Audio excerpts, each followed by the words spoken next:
يا مساء الفل عليكم، انا ساره ودي حلقه جديده من بودكاست محدش قال لنا كده. كل سنه وانتم طيبين ويا رب دايما في خير وسعاده. تفتكروا ايه اغرب حاجه سمعتوها عن رمضان وطلعت مش حقيقه؟ حلقتنا النهارده عن خرافات رمضان وحاجات بنصدقها كل سنه واحنا اصلا مش عارفين اصلها جايه منين.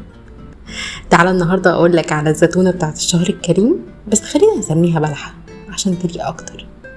حلقتنا النهارده هيبقى اسمها بلحه رمضان. واول حاجه علشان واقفه في زوري بقالها شويه، ايه حوار تفريزات رمضان ده يا جماعه؟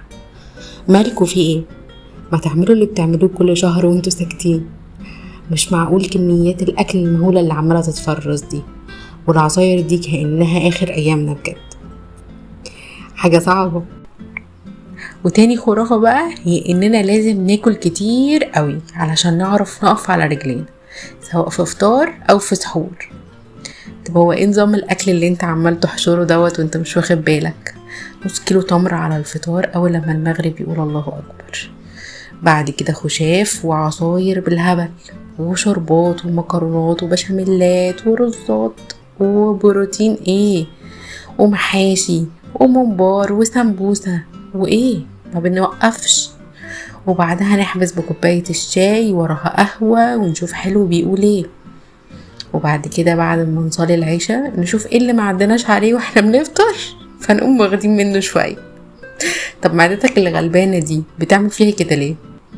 هي ما تستحملش المفاجأة دي، هي مش صايمة 16 ساعة علشان انت مرة واحدة تديها ده كله. ربنا فرض علينا الصيام علشان نهذب نفسنا ويربي عندنا إرادة.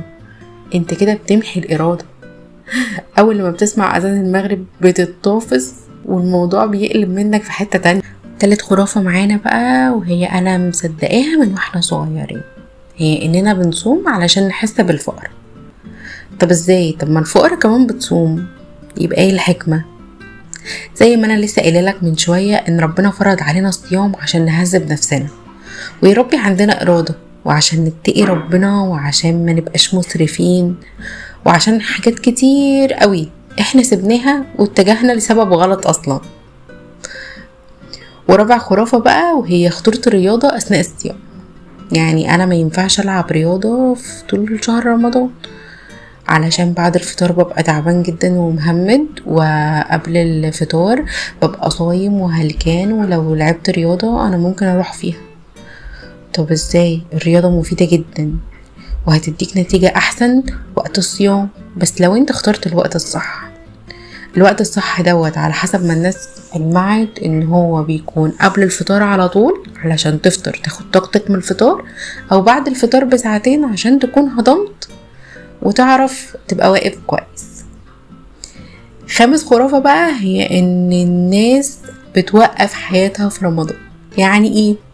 يعني مفيش شغل، مش عايزة اكلم حد، عايزة انام طول النهار عشان انا مش بفوق غير بالسيجارة والقهوة بتاعتي. بالعكس بقى، التركيز في رمضان بيبقى احسن بكتير. يمكن اول وتاني يوم بيبقوا تعب بس بعد كده بتتعود والدنيا بتبقى جميلة.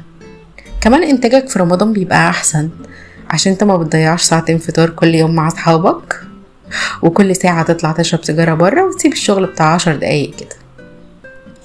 اهم حاجة في رمضان ان احنا نشرب مية كويس واحنا دنيتنا هتبقى تمام وهنعرف نقف على رجلينا. وفي الاخر انا عايزة اقولك ان رمضان مش للسهر ولا للاكل بغباء ولا للعبايات الجديدة ولا للقعدة على القهاوي لحد الصبح. رمضان ده تجربة خاصة بينك وبين نفسك، تجربة بسيطة هادية ومليانة رحمة مش تعقيد. حاولوا تسيبوا الخرافات دي على جنب وتاخدوا من الشهر احلى ما فيه، تاخدوا الراحة وتاخدوا التوازن وتاخدوا القعدة الحلوة مع الناس اللي بتحبوهم. ولو عندكم اي خرافات عايزين تقولوها لي بعتوها لي، يمكن تبقى نجمة الحلقة الجاية. واشوفكم على خير، ويا رب رمضانكم يجي خفيف على القلب قبل المعدة.